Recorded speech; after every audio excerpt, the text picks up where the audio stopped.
it's not really possible. You also give us in the book another inside look at another Situation Room meeting, this one with Trump, some key advisors, and Israeli Prime Minister Benjamin Netanyahu, where the Prime Minister of Israel comes to the White House, goes down to the Situation Room. Trump gives up his usual spot at the head of the table. This was excerpted in the Times, caused a lot of furore. And he convinces Trump there'll be a near certain victory. It's going to be great. There's all these people waiting in the wings to run Iran. Trump says, sounds good to me. That is a remarkable scene in the Situation Room. For years, the single most exhausting myth pushed by the MAGA movement is that Donald Trump is a peaceful isolationist, a non-interventionist who stands up to the war machine and refuses to drag America into foreign conflicts. But the receipts just dropped, and that entire narrative has completely collapsed.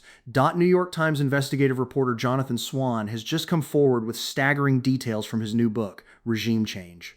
He exposes a secret White House Situation Room meeting where Israeli Prime Minister Benjamin Netanyahu literally walked into the heart of American national security and convinced Trump to launch a war with Iran using a video presentation. Trump went entirely with his gut, ignoring intense, direct warnings from his own Joint Chiefs of Staff and the CIA, who explicitly called the intelligence a complete farce. If you are sick of the corporate media laundering clean myths for authoritarian politicians, and you want real, unvarnished facts based on actual documentation, hit that subscribe button right now. I'm Neel. This is The Honest Perspective. Today, we look at the exact moment the peace president facade was blown to pieces by the people inside the room. Let's get into it. It's not often, correct me if I'm wrong, that foreign leaders get to come and present to the President of the United States in the Situation Room of the White House. Totally. It may have happened before. I'm not aware of it. Yeah, you guys didn't find it. I haven't found that happen.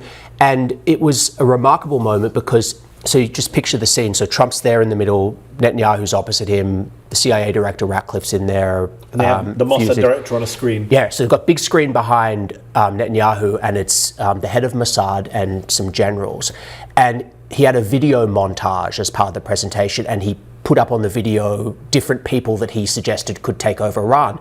And it was people like Reza Pahlavi, who, the former Shah's son. Yeah. Right, who is he living in Virginia now? I think he's not far from this. Right. Yeah. Ahmadinejad, Yeah. So, but what happened after that meeting is really interesting. So the CIA overnight did an analysis of Netanyahu's presentation. And we have a scene the next day in the Situation Room where the analysts come in and they, or the agency people come in. And they dismiss it all. Completely, to the point of saying it was divorced from reality. Trump comes in and Ratcliffe tells him to his face that it was farcical, these regime change scenarios. And Rubio, the Secretary of State, says it's bullshit. Trump's reaction was... Rubio's a hawk, let's not forget. Totally, but he did not think that those regime change scenarios were plausible. Trump's reaction was really interesting because he said, well, maybe it is, maybe it isn't. He still thought it was worth going in to take out the ballistic missiles and what have you. But as it became clear in the weeks after that, even though Trump had been warned by his chairman of the Joint Chiefs that, there could be problems with the Strait of Hormuz, that there were munition supply problems, he had a gut instinct, a gut feeling that this would be a really fast war. Because he'd just done Venezuela. This is weeks after Venezuela. He'd just done Venezuela. And he was loving Venezuela. He thought it looked like an action movie. Pause right there. I want you to look at the sheer structural rot on display. The head of the CIA and top intelligence analysts go to the President of the United States and tell him to his face that a foreign leader's pitch for regime change is a total fantasy, divorced from reality. And what is Trump's response? Well, maybe it is. Maybe it isn't. This isn't just about an ego-driven president acting like he's watching an action movie.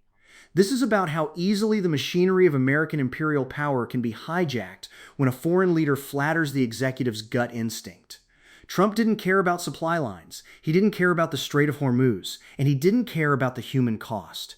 He just wanted a quick win. The clip continues right here. But even more, maybe even more salient in this sense was the year before in June. Israel had the 12-day war, Trump bombs the nuclear sites, and Iran had a very tepid response. They sort of fired off some missiles, but it was heavily telegraphed, no US casualties. And I think Trump concluded that this regime was weak, was a paper tiger, and was going to fold really quickly. And of course, that was a massive miscalculation. Middle East geopolitics expert, of course, going with his gut there. So he listens to Bibi. Netanyahu makes the case. For a lot of people who've been arguing about the war since, your excerpt in the Times, now in the book that's out, is kind of exhibit A. Right? When you hear people on the left say, we went to war for Israel, they'll often point to yours and Maggie's reporting. They'll say, we know from the New York Times that Benjamin Netanyahu came to the Situation Room and made the case to Trump. That's why we went to war, because Israel persuaded Trump. Do you believe that that was the top factor? Had Netanyahu not come, had that meeting not happened, would we have gone to war? Did your reporting show that there were other factors pushing Trump? So I think it's a more nuanced situation than that. The thing that I think is very uncomfortable for the sort of anti-interventionist right, the people who sort of, Trump is the president of peace and he ran on no new wars. If you look at Trump's record on Iran specifically, he's obviously pretty comfortable with using military force. In the first term, he killed Soleimani and some of his advisors thought that was a risky operation. He pulled America out of the Obama nuclear deal with Iran, and some of his advisors thought that was risky. During the interregnum period, 21 through 24, I think Trump's feelings about Iran became even more personal. He was briefed by the FBI that there were various plots to assassinate him and what have you. So he's much more hawkish than his own team. There's no question that Netanyahu made a very determined and aggressive campaign to bring Trump into the war.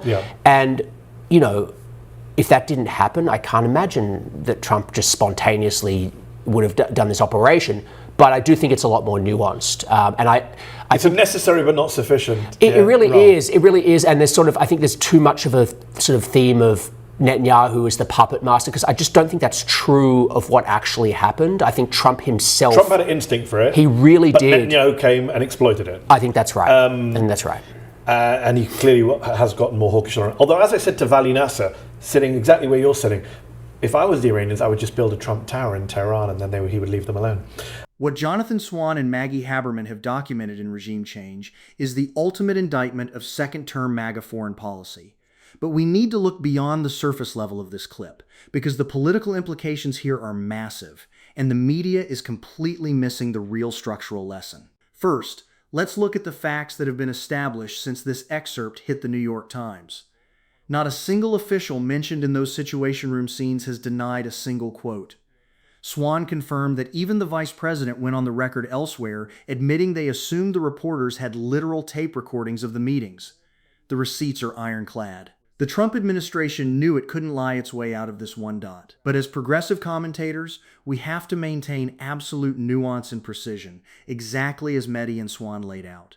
There is a very easy, lazy narrative on parts of the left that treats Benjamin Netanyahu as a unilateral puppet master who simply commands the United States government to do his bidding. That is a dangerous, oversimplified framework that ignores how American imperialism actually operates. Netanyahu didn't create Trump's hostility toward Iran out of thin air. The structural reality is that Trump was already hyper-hawkish. He had already torn up the Iran nuclear deal, ordered the assassination of Qasem Soleimani, and spent years listening to the most extreme neoconservatives in Washington.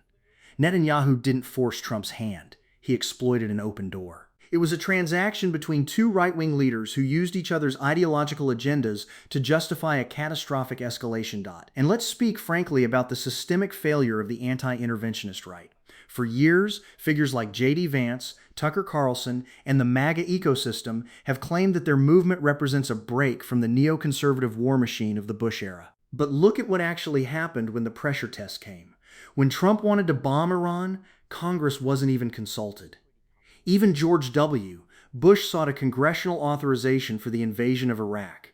Trump bypassed the legislature entirely, treating the presidency like a lawless, imperial fiefdom. This is the danger of a second term built entirely on absolute loyalty over institutional vetting. When you clear out the national security apparatus and replace them with sycophants, you lose even the basic, bare minimum friction of intelligence agencies telling the president that his plans are farcical. You get an administration driven entirely by transactional egos, corporate defense interests, and foreign lobbying, completely insulated from the reality of the destruction they leave in their wake. The myth of Trump, the peacemaker, is officially dead. It was buried in the secure basement of the White House, traded away for a video montage and a pat on the back from Benjamin Netanyahu. If you believe that American foreign policy should be dictated by democratic accountability and human rights, rather than secret situation room collusions and imperial hubris, then join us. Subscribe to The Honest Perspective. Help us keep pushing back against the manufactured myths of the political elite. I'm Neel. Truth over access, people over profits. That's The Honest Perspective. And that's where I'll leave you.